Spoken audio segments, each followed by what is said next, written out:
লৈ আহিছো এই মুহূৰ্তত গুৰুত্বপূৰ্ণ খবৰ অহা 20 মে'ত দেশত পঞ্চম পৰ্যায়ৰ নিৰ্বাচন পঞ্চম পৰ্যায়ৰ নিৰ্বাচনত মুঠ 49টা সমষ্টি অন্তৰ্ভুক্ত পঞ্চম পৰ্যায়ৰ নিৰ্বাচনত মুঠ প্ৰাৰ্থীৰ সংখ্যা 695 গৰাকী পঞ্চম পৰ্যায়ত মহিলা প্ৰাৰ্থীৰ সংখ্যা মাত্ৰ 82 গৰাকী 159 গৰাকী প্ৰাৰ্থীৰ বিৰুদ্ধে আছে বিভিন্ন গোচৰ এই সন্দৰ্ভত জনাই যাম বিতং তথ্য অহা 20 মে'ত দেশত পঞ্চম পৰ্যায়ৰ নিৰ্বাচন পঞ্চম পৰ্যায়ৰ নিৰ্বাচনত মুঠ 49টা সমষ্টি অন্তৰ্ভুক্ত পঞ্চম পৰ্যায়ৰ নিৰ্বাচনত মুঠ প্ৰাৰ্থীৰ সংখ্যা 695 গৰাকী পঞ্চম পৰ্যায়ত মহিলা প্ৰাৰ্থীৰ সংখ্যা মাত্ৰ 82 গৰাকী 159 গৰাকী প্ৰাৰ্থীৰ বিৰুদ্ধে আছে বিভিন্ন গোচৰ আৰু আমি জনাই গৈছো যেহেতু অহা 20 মে'ত দেশত পঞ্চম পৰ্যায়ৰ নিৰ্বাচন অনুষ্ঠিত হ'ব আৰু পঞ্চম পৰ্যায়ৰ নিৰ্বাচনত 49টা সমষ্টি অন্তৰ্ভুক্ত হ'ব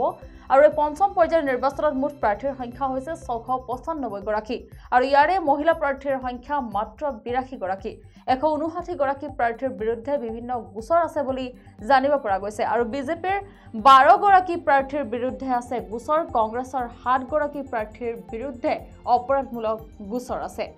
শিৱসেনা আৰু এজন প্ৰাৰ্থীৰ বিৰুদ্ধে আছে ফৌজদাৰী গোচৰ আৰু পঞ্চম পৰ্যায়ৰ নিৰ্বাচনত মুঠ 227 গৰাকী কোটিপতি প্ৰাৰ্থী আৰু কোটিপতি প্ৰাৰ্থীৰ ভিতৰত বিজেপিৰ সৰ্বাধিক 36 গৰাকী পঞ্চম পৰ্যায়ৰ নিৰ্বাচনত অল ইণ্ডিয়া মজলিছ-ই-ইত্তেহাদুল মুছলিমিনৰ 2 গৰাকী প্ৰাৰ্থী সবাতোকৈ ধনী আৰু অহা 20 মে'ত যেহেতুকৈ দেশৰ 8খন ৰাজ্য আৰু কেন্দ্ৰীয় শাসিত অঞ্চলৰ 49টা সমষ্টিত অনুষ্ঠিত হ'ব চলিত লোকসভা নিৰ্বাচনৰ প্ৰথম পৰ্যায়ৰ ভোটগ্ৰহণ পঞ্চম পৰ্যায়ৰ নিৰ্বাচনত মুঠতে 695 গৰাকী প্ৰাৰ্থী ভোটযুদ্ধত অৱতীৰ্ণ হৈছে আৰু এছ'চিয়েশ্যন ফৰ ডেম'ক্ৰেটিক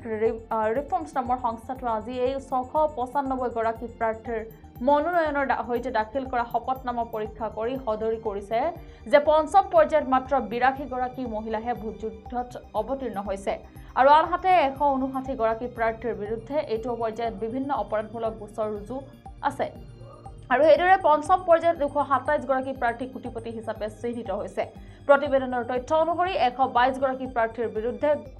গুৰুত্বৰ অপৰাধমূলক গোচৰ ৰুজু আছে আৰু পঞ্চম পৰ্যায়ৰ নিৰ্বাচনত সমাজবাদী প্ৰাৰ্থীৰ 10 গৰাকী প্ৰাৰ্থীৰ ভিতৰত 5 গৰাকীৰ বিৰুদ্ধে আছে অপৰাধমূলক গোচৰ আৰু সেইদৰে বিজেপিৰ 12 গৰাকী কংগ্ৰেছৰ 7 গৰাকী আৰু লগতে শিৱসেনাৰ উদ্ধৱ ঠাকৰে গোটৰ এজন প্ৰাৰ্থীৰ বিৰুদ্ধে আছে ফৌজদাৰী গোচৰ আৰু যেহেতুকে পঞ্চম পৰ্যায়ৰ নিৰ্বাচনত 227 গৰাকী কোটিপতি প্ৰাৰ্থীৰ ভিতৰত বিজেপিৰ সৰ্বাধিক 36 গৰাকী AIMIMৰ 2 গৰাকী প্ৰাৰ্থীৰ সবাতোকৈ ধনী আৰু পঞ্চমটো পৰ্যায়ত সবাতোকৈ ধনী প্ৰাৰ্থী হৈছে উত্তৰ প্ৰদেশৰ ঝালি সমষ্টিৰ বিজেপি প্ৰাৰ্থী অনুৰাগ শৰ্মা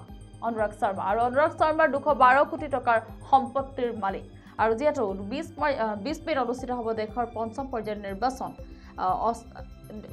পৰ্যায়ৰ নিৰ্বাচন অনুষ্ঠিত হ'ব আৰু এই নিৰ্বাচনত 49টা সমষ্টি অন্তৰ্ভুক্ত হৈছে আৰু তাৰ ভিতৰত 695 গৰাকী আচলতে নিৰ্বাচনত মুঠ প্ৰাৰ্থীৰ সংখ্যা আচলতে 695 গৰাকী আৰু তাৰে কেৱল 82 গৰাকীহে মহিলা প্ৰাৰ্থীৰ সংখ্যা বুলি জানিব পৰা গৈছে আৰু তাৰে 159 গৰাকী প্ৰাৰ্থীৰ বিৰুদ্ধে বিভিন্ন ধৰণৰ অপৰাধমূলক গোচৰ আছে বুলি জানিব পৰা গৈছে আৰু যেহেতু পঞ্চম পৰ্যায়ৰ নিৰ্বাচনত 695 গৰাকী প্ৰাৰ্থী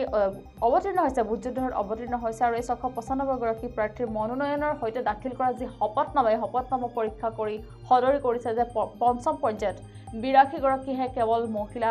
ভোটাৰ আছে আৰু 159 গৰাকী প্ৰাৰ্থীৰ বিৰুদ্ধে ভিন্ন ধৰণৰ আচলতে অপৰাধমূলক গোচৰ ৰুজু হৈ আছে আৰু যেহেতুকে পঞ্চম পৰ্যায়ৰ নিৰ্বাচনত 227 গৰাকী কোটিপতি প্ৰাৰ্থী আছে আৰু এই কোটিপতি প্ৰাৰ্থীৰ ভিতৰত বিজেপিৰ সৰ্বাধিক প্ৰাৰ্থী 36 গৰাকী আৰু পঞ্চম পৰ্যায়ৰ নিৰ্বাচনত অল ইণ্ডিয়া মজলিছ-ই-ইত্তেহাদুল মুছলিমৰ 2 গৰাকী প্ৰাৰ্থী সবাতোকৈ ধনী বুলি জানিব পৰা গৈছে